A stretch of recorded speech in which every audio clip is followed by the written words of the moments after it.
The walls are covered with memories, paintings. We ran the island, not sure what happened.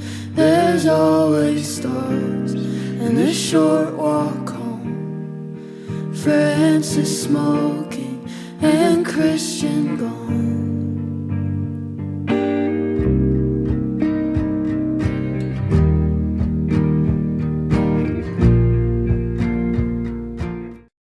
All right, everyone. Welcome back. Here we are, another episode of If It Be Your Will podcast.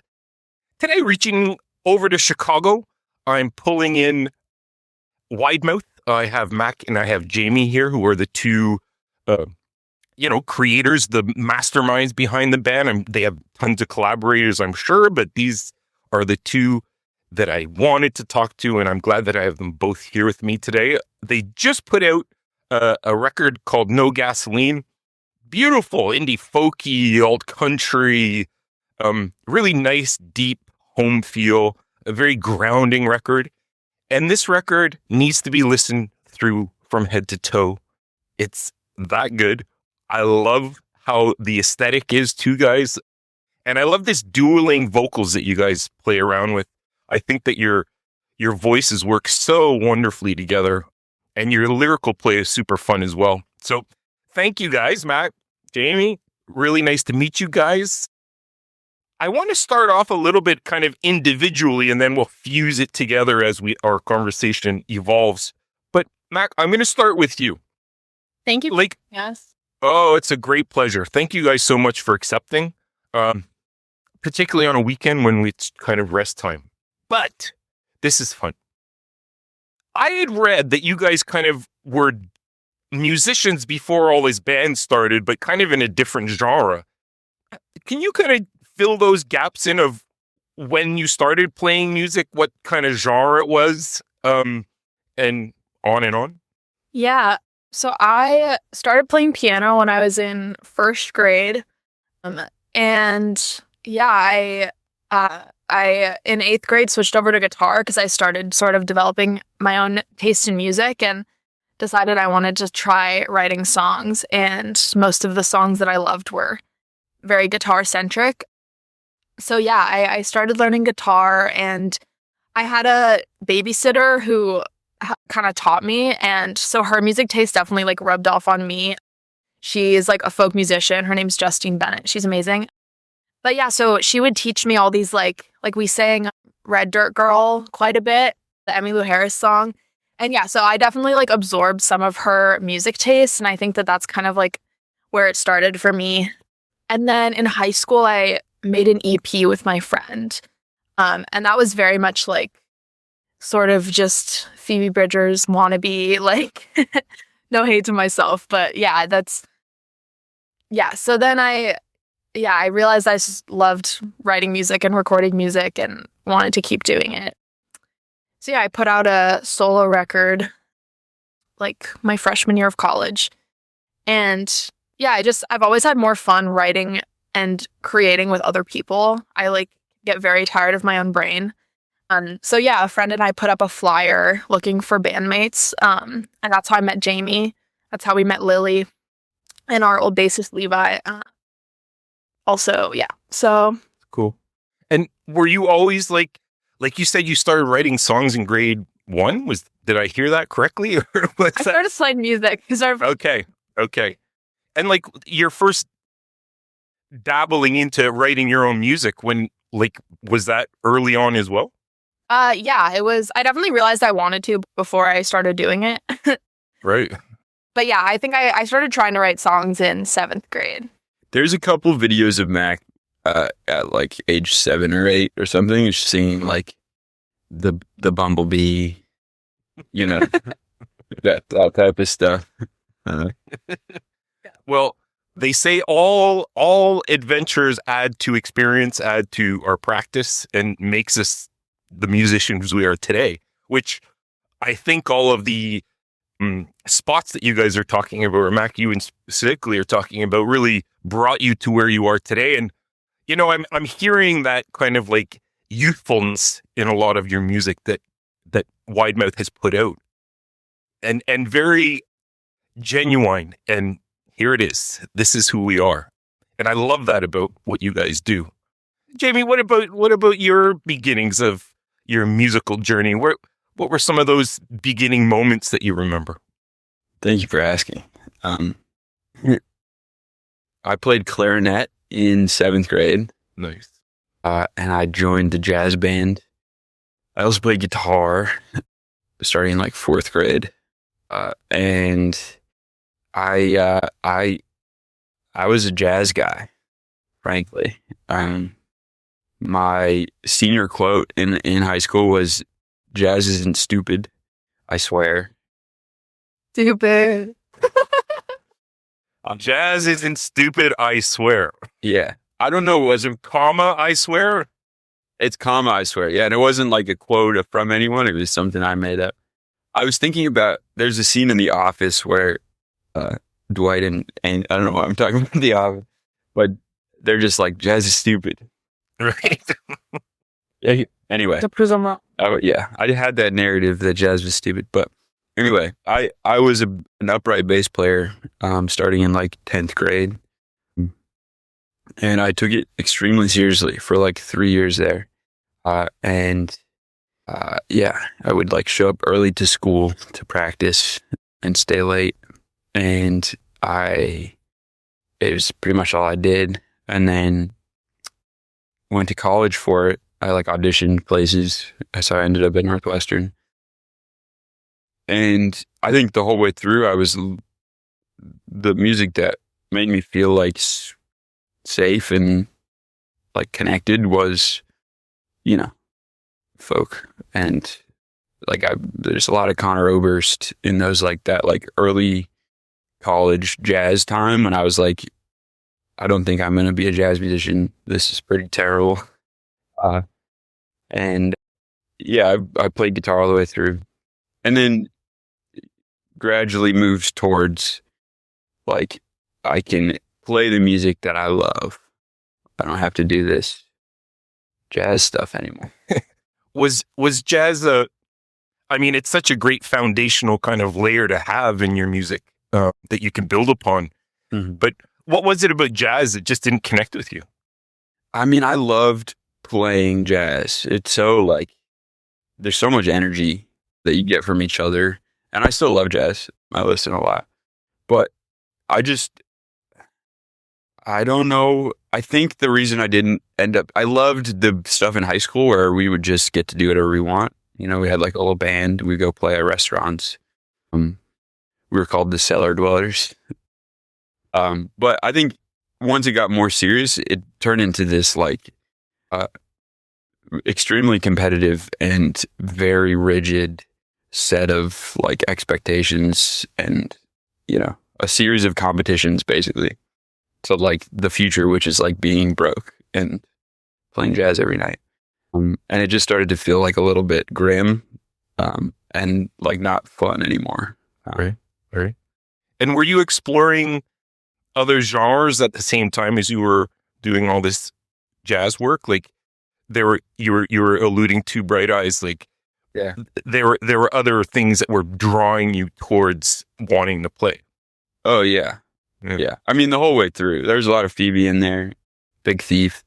I would like wake up hungover and like watch Big Thief videos for like 3 hours and be just crying in my bed.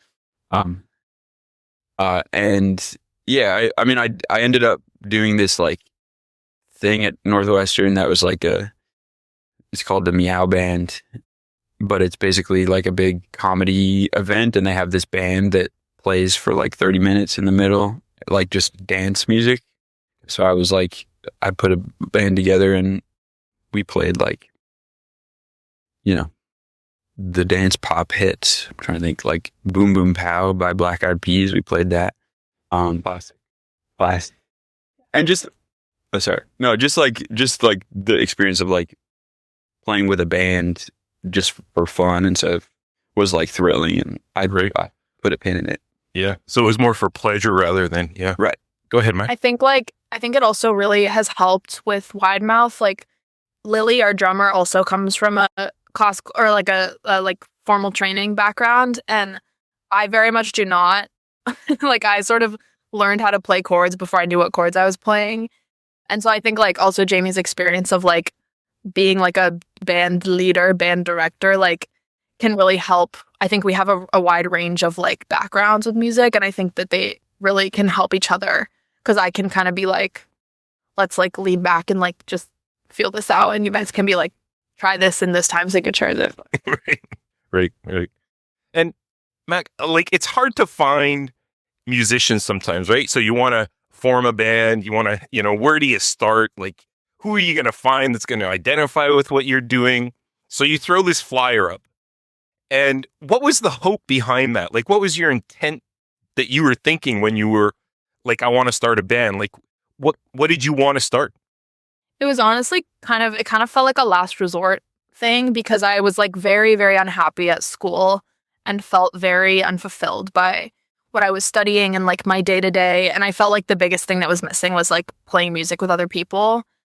So it was kind of this thing where it's like, if I put up a physical flyer, the worst thing that happens is that no one texts the number. No one texts my number, or, like, some weird people text and I don't have to respond. Like, it felt like a very safe sort of, like, my name isn't on it. Like, I'm just, like, throwing this out there and seeing what happens. And I mean, I'm obviously so glad I did. I, like, very much almost didn't do it. Wow. And like, what was on that flyer? Could you yeah, what did you ask for? Like, what was it? I can send you if I have a photo of it, but it's like, Oh, I love that. it's like, it says, want to be in a really awesome band that, by the way, didn't exist. And then it's like, if you play literally any instrument, like, text this number. And then I had a list of bands that I liked. And I think Bank Thief is the one that caught Jamie's eye. Right. Yeah. And Jamie, where were you at kind of when you ran into this? Like, where were you kind of, like, was that kind of where you were starting to kind of feel unfulfilled as well, playing jazz? And it was just kind of like where were you at? And then what prompted you to say, hey, I'm texting? Yeah. I was no longer playing jazz. I quit jazz in like 9 months, and was about to graduate when I saw the flyer with an English and history major. And I was kind of thinking that I wasn't going to be playing music seriously, or I hadn't been for like 2 years. And I was, smoking cigarettes, and I couldn't really sing. And I was about to, like, decide whether I was going to leave Chicago, get like a job as I don't know, something. And yeah, I figured it was like probably it was like a few weeks till I graduated. So it was like, I'll just, we'll play some songs and maybe I'll have a new friend. But right. It was kind of low risk as well, right? Like, you really love to see it happen. I'm just, and I'm right. And yeah, Mac, like, that first time, like, what did you see in Jamie when that first come together happened? It was like it felt very, to me at least, like, sort of silly, like, out of a movie. Like, I don't know. I just remember, like, hearing he was about to graduate and being like, okay, like, we probably will never see each other again. So I, like, took a secret, like, we sang together. It was just, like, some songs that we both liked, and immediately had, like, very similar music tastes too. But yeah, I, like, took a secret voice memo of us singing together.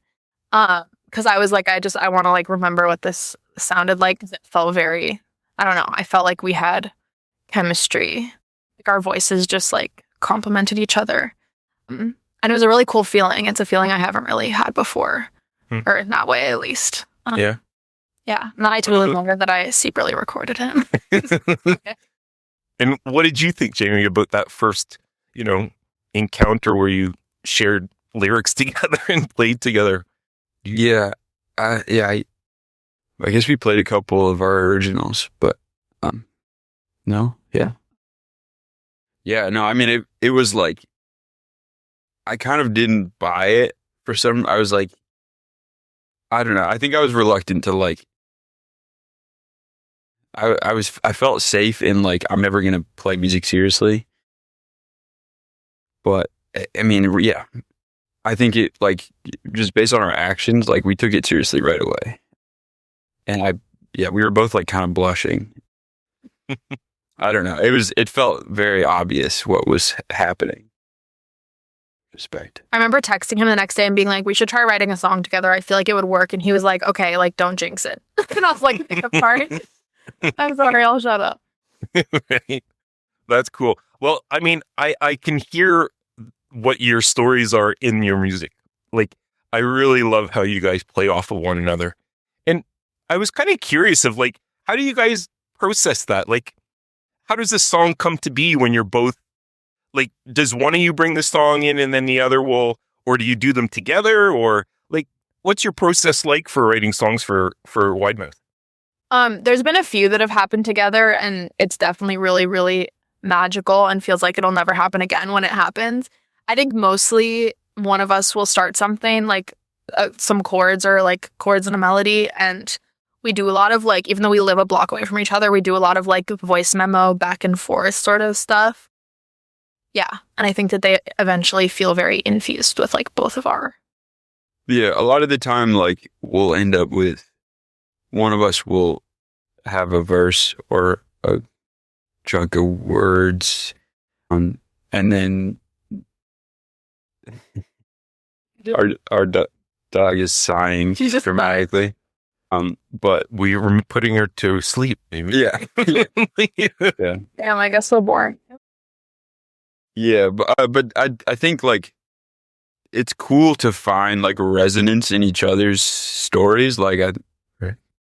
if Mac has written something that's like specific and emotional in some way, like I'll kind of blindly grope around for something that feels specific and emotional to me that like has some kind of like vibration with the stuff that Mac's bringing. I feel like You and Your Girlfriend is on the record. The song You and Your Girlfriend is very like, is the most clear example of that, of like, I played Jamie a verse about my friend and this like specific feeling I was having. And then the second verse is sort of about like his life experience version of the same feeling.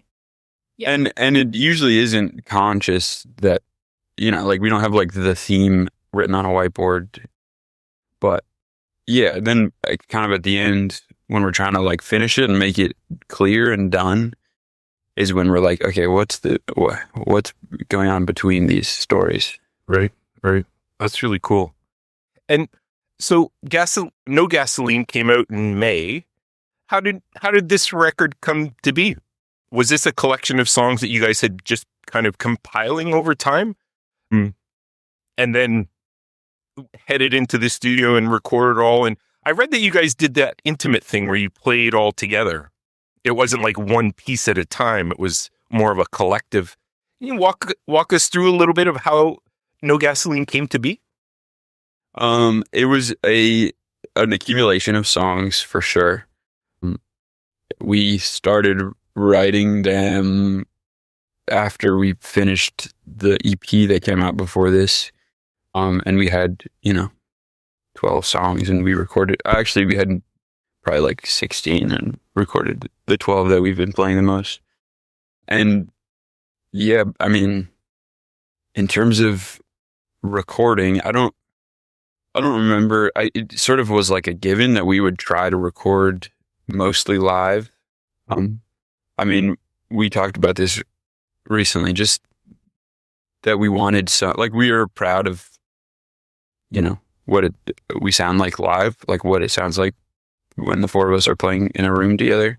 And when we met, or when Jack first came over to like talk through the plan and what we wanted to do with the record, Jack Henry, who recorded and produced and mixed, he was just sitting there like, yeah, we should just mic this. I also think there was a piece of it that was like logistical. Like, we loved that sound, we wanted to capture it, and also like we didn't want to leave any songs off. And we had like 5 days to record a lot of songs. So it was kind of like a combination of like, we want to bring this sound to life, and like it's also just so much fun to like just all play it together as opposed to building it up. And then also we had like a very limited amount of time and like only a certain amount of money to spend on the record and like stuff like that. So I think, yeah. And kind of looking at it now, it's been out for a little bit in the ears of the world. How Do you feel that the intent that you guys had behind the record is getting understood by the people that are listening to it? I think so. I do. Yeah. A lot of people have articulated things about it that I think are true that I wasn't able to articulate before. Cool. Yeah, and even what you said at the top of the podcast, like grounding. Mm-hmm. That's cool. Yeah, totally. And what's the future like for you guys for 2026? I mean, you got this great record that's out there in the world. Are you guys going to be performing some shows, doing what you guys love to do together? Is that like, can you kind of walk us through some of the things that might be coming down the pipe in 2026?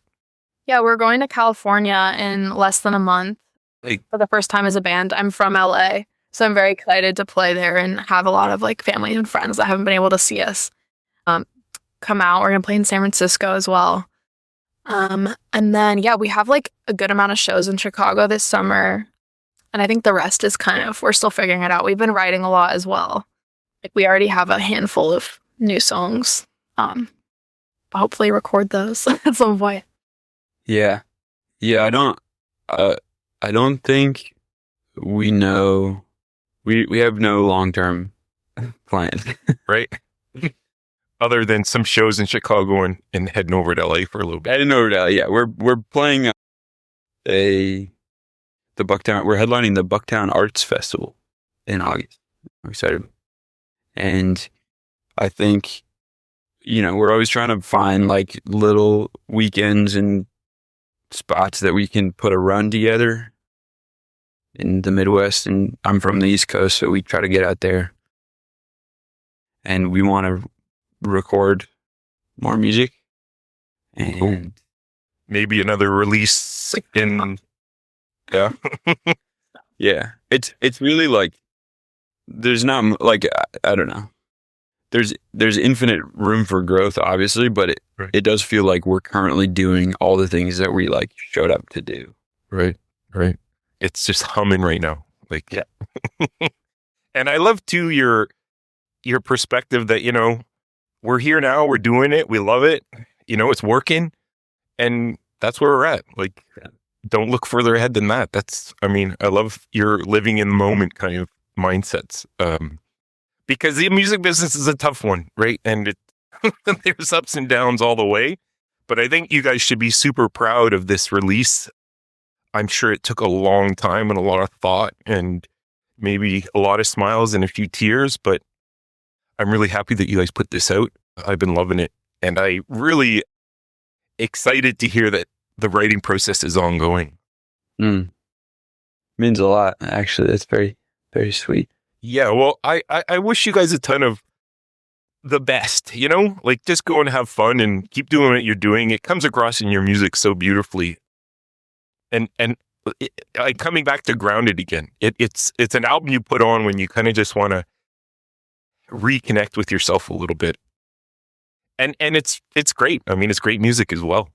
Keep up the dual vocals too, because I think that you complement one another so well, Mac, as you said before, that there's just something when your vocals come together that it lights me up. So all the best, guys, and I'll be looking out for the next single or EP or LP to drop. And if you're ever around the beautiful Great White North, I'll definitely come and check you guys out. Yeah, we'll let you know. Yeah.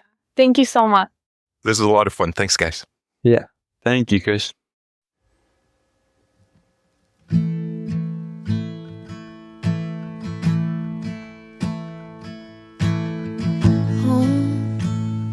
For the summer, called a friend to watch the dotted lines. Focus on the plaster. Maybe then I'll know what's on my mind.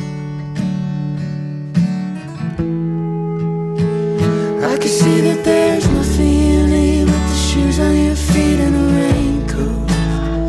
Gonna be around long enough now. Can we talk about how it'll be? And now you're wearing that look in your eyes like a firefly